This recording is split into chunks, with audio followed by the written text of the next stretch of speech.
These days, if you want a sport compact car, you don't have a lot of choice. You either have the Mazda Miata or Subaru BRZ on one end, or the Porsche Boxster Cayman on the other. The Audi TT was always trying to be the car to bridge that gap. This is the new TTS, the fast one. And unlike any TT before it, it has one perfect direct competitor, the Alfa Romeo 4C.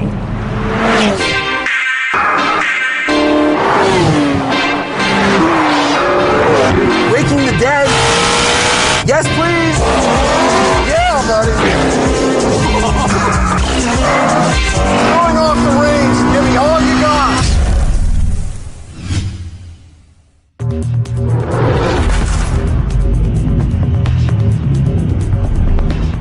Okay, look, every time a new TT comes out, people compare it to a Porsche Boxster or Cayman and it loses. And there's a reason for that.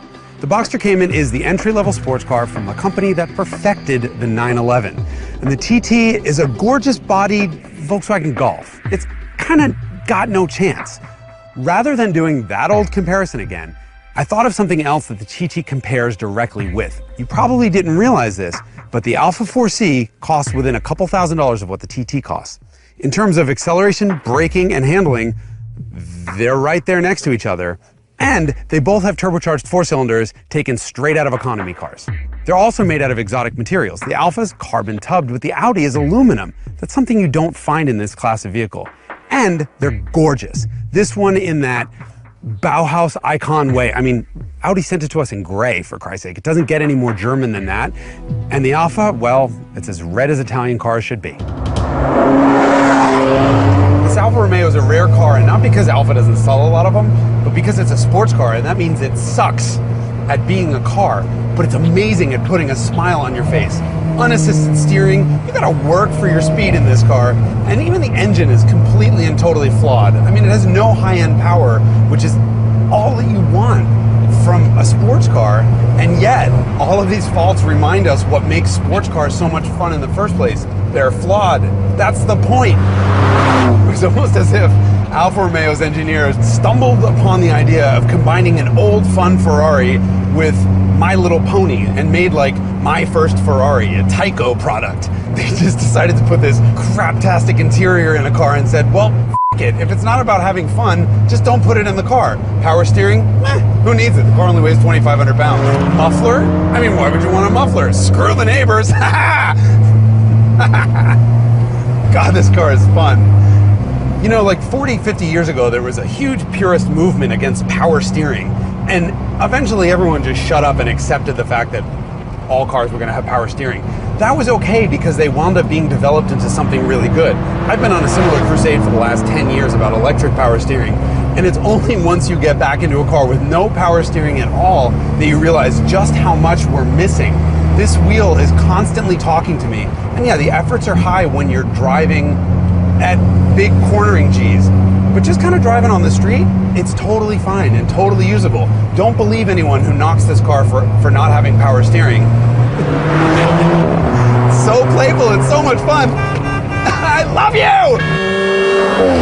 See, Randy, the mistake I think most rookies make is that when you're making an imperial stout, they use way too much dark malt. You kind of want roasted barley. Yeah, you want like 90%. This car is rolling, screaming Italian pornography.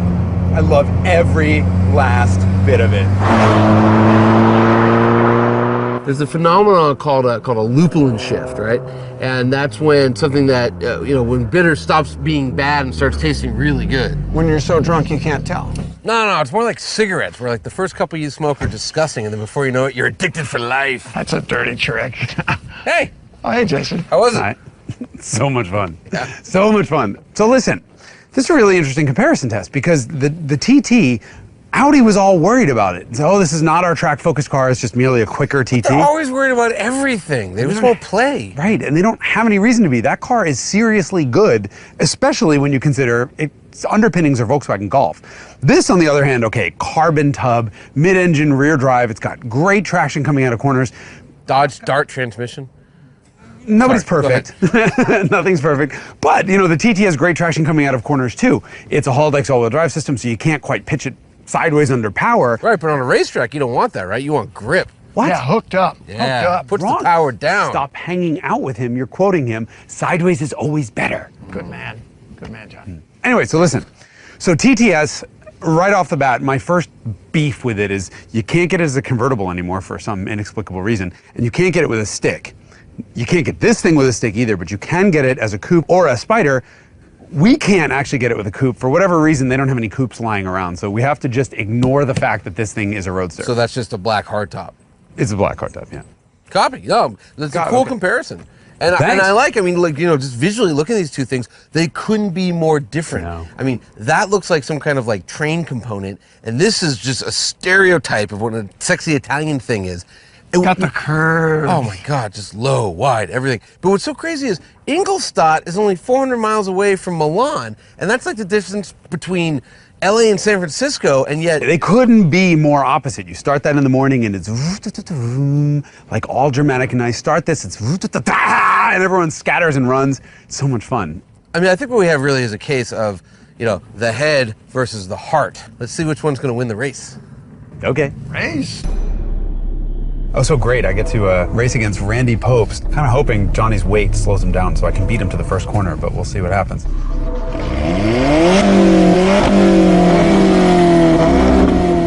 One, two, three. No! Point is all-wheel drive traction when the clutch won't dump. Come on. Hanging it out.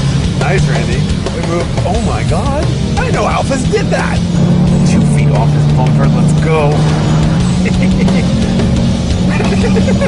Now he's just showing off. Gonna get him. Gonna get him. Gonna no! Could have got him. Johnny's probably distracting him with some BS. Gravity doesn't really fit into quantum mechanics. So what they're looking for is this thing called a gravitron, and it's like a massless particle that has a... Randy under braking. Oh, he's gaining on me. He's gaining on me. Oh, I hate you, Randy Probst. Come on, give me sideways. It's a ton of grip here. This is a really good little sports car. Oh no! I want to know what they're saying in the car. Because it'll probably appear just for like, you know, a gajillionth of a nanosecond, but they have these... Oh, yeah. But if you observe it, then that changes it, right? Well, that's Heisenberg's Isn't that how that uncertainty stuff principle. works? I'm gonna get him. I'll get him. I'm gonna get him. Come on, I'm gonna get him. Got him, got him, got him, got him, got him, got him, got him. Yes!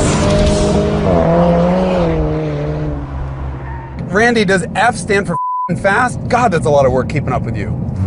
Randy wants to know if he's allowed to try now.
morning, sunshine. Good morning, Johnny. Sleep well? I did.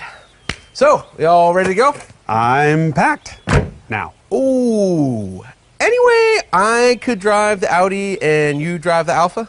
I just finished packing it. You know what? Just throw everything in the Alpha and it'll give you something to do while I get dressed. You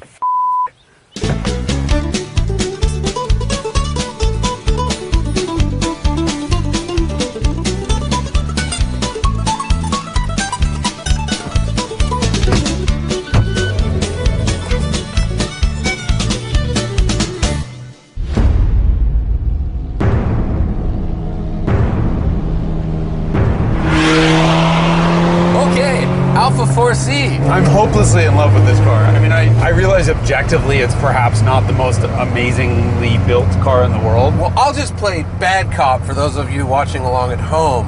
While I smile like a stupid idiot. They cut a couple corners. Recognize this?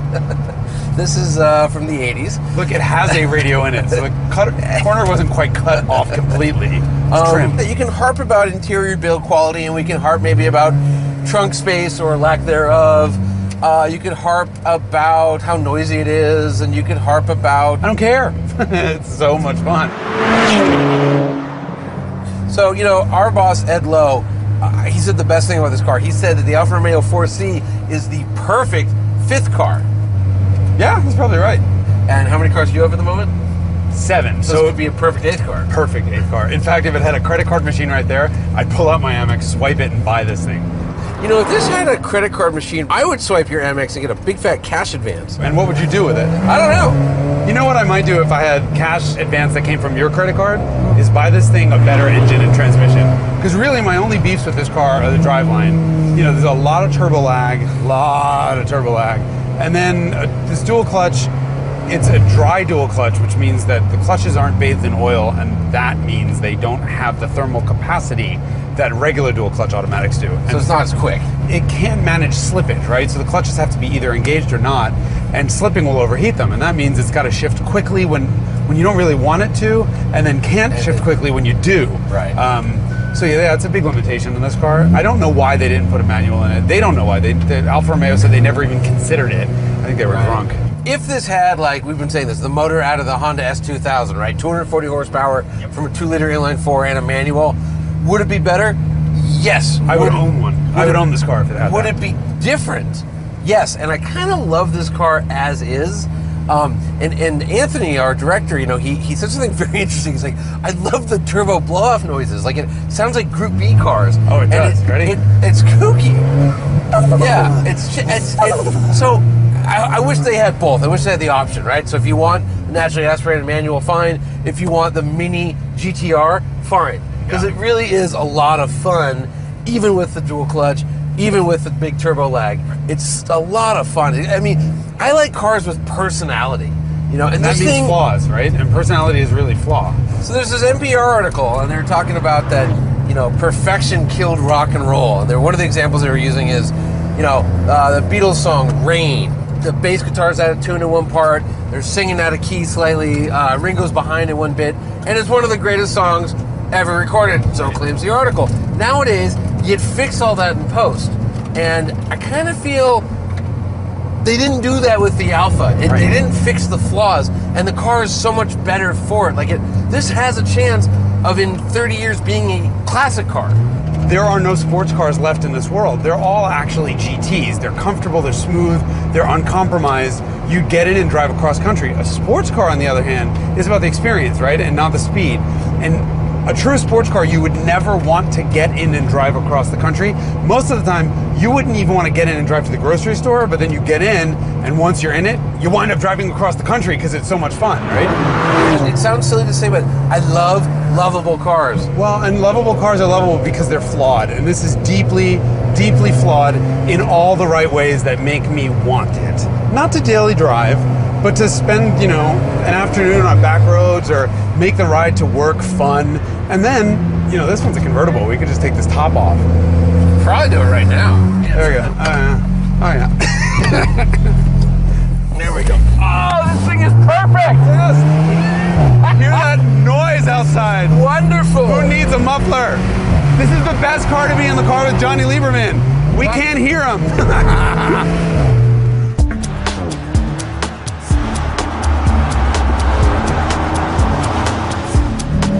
I think the thing with the TTS here is we need to talk about what makes it so brilliant, and I say it's MQB. The 3 letters that are the best 3 letters after the 2 letters of VW. MQB is the platform this thing is based off. Modulare Querbaukasten.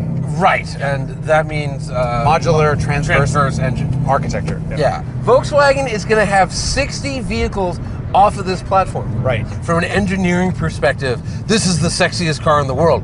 Whether or not it's actually sexy to human beings, I don't know, but I mean, the brain power behind this platform is just immense. But you know, the interesting thing about the TT is it's always been compromised because it was on a Golf architecture. This time the Golf is so good that I don't think it really actually loses out. And kind of like a really feature-laden nice car. First of all, these seats are fantastic. Yeah. Red leather, love it. Virtual cockpit is a game changer. I love this thing. Now, true. I don't. Well, hang on, we'll get to why you don't. But the A4, the Q7, and the R8, they also have this, and they have a secondary screen, so you don't have to like lose the map when you're changing radio station. Right. Here's the thing. They've made this super clean dashboard with no buttons, and it's gorgeous. But there are no radio presets. To get to them, I have to click through a bunch of menus to get to the radio presets. Then I've now lost my navigation system. Just to give the counter argument to that, though, I listen to one radio station, and I kind of know where I'm going most of the time. So I think you this are thing is perfect great at all times. No. Other people are flawed. That doesn't bother me. Audi's done a really good job making this 4-cylinder sound really good from outside the car. Yeah. And then in dynamic mode, it ameliorates that through the speaker system. You hear all this lovely, what sounds like intake noise. It's not, it's fake, but it's 5-cylinder noise. This sounds just like the Audi 5-cylinder. So you think they pre-recorded the 5-cylinder, the pump and that through? I think they're just, you know, if you ask them, they're saying, we are not playing a wave file. This is using computer to enhance the sounds that's already there. Bullshit. They're saying, hey, we're a 5-cylinder company. We're going to give this a little bit of 5-cylinder twang. That said, the precision in the steering system is unbelievable. There's no feedback coming through, but at least there's no torque steer coming through, right? I mean, in a front-wheel drive base car, if you have feedback, you're going to have torque steer. I'd rather have nothing. I think they nailed the weighting in this. It feels totally natural. The ride in this car feels totally natural. Especially considering it's riding around on rubber bands. They've done Yeah, a great job. 30 series tires. Yeah, really. Four 30 series, not like 30 in the back and bigger up front. Right. They're all 30. 30 series tires, and it rides really well. Incredibly well. And, you know, backseat is unusable for humans, but for your big duffel bag and groceries, totally works. Plus, pretty good sized trunk. Yeah. Like if you're a single person or there's just 2 of you, boy, this is kind of like a 911. Yeah. You know, it kind of is in terms of like very fun to drive, and you can store a lot of stuff. Yes, 911 is racier and it's quicker and better driving and all that stuff. But just in terms of what makes the 911 the everyday supercar, the everyday sports car, it's usability. Right. TT kind of has it, especially over that Alpha. You know, the first time I got in this new TT, my initial impression was, wow, it's loud. You hear so much road noise and impact noise. We picked the right car to compare it to because compared to the Alpha, Yeah, exactly. it's like isolation chamber. I know. I hear nothing. Yeah, a sensory deprivation tank. Exactly. But it is, in the driving experience, also compared to the Alpha, a sensory deprivation tank. I mean, you don't really feel much. You're not really involved in the process so much, but it's a really nice car to drive. And I'd argue that this thing would make a brilliant daily driver. It would. This TT does a much better job than previous ones at bridging that gap between sort of like sporty-bodied economy coupes and real sports cars, right? I mean, this thing's got all the moves, it's got the speed, it certainly has the looks inside and out. It is stunning. Yeah, the only problem is parking next to that Alpha. Well, drive it after the Alpha. Right, that's what I'm saying. That's a great extra You car. really can't have the Alpha as your only one car. I mean, it would be tough. But would anyone really have the TT as their only one car? You could do it. You could definitely do it. You said it the other day, the first time after you drove this car, you said, this is the perfect car to have if you have no friends. Because there's nowhere for your friends or any stuff, or your parents. Right, well, okay, so yeah, fair enough. You definitely wouldn't have the Alpha as your one and only car. You could have this as your only one car, but would you? That's, I think, the question. Okay, conclusion. Intellectually. No. Sports cars are about emotions, not intellect. Now you sound like a German. Okay, but intellectually, that TTS is amazing. I mean, think about this.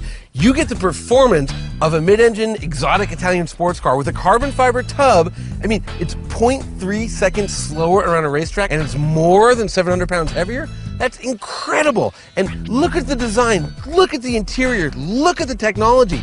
It's almost perfect. It is perfect. Yet emotionally, I've already forgotten about it because I'm in love with this screaming red thing over here. Right. For the first time ever, we are in love with the same redhead. And the winner of this head-to-head is the Alfa Romeo 4C Spider. Coupe. Coupe. Red wins. Alfa wins. Italy. Go Italy. Woohoo!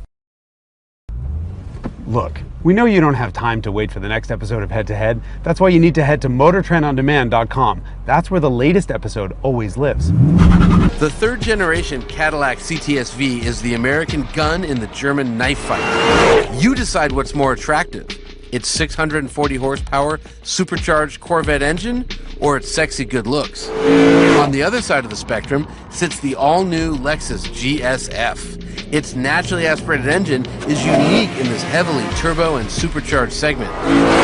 Speaking of unique, check out the GSF sheet metal. Holy polarizing, Batman. What a time we live in when American and Japanese sports sedans are legitimately challenging their German rivals.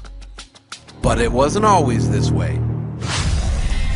Watch the latest episode of Head to Head right now on Motor Trend On Demand. Right?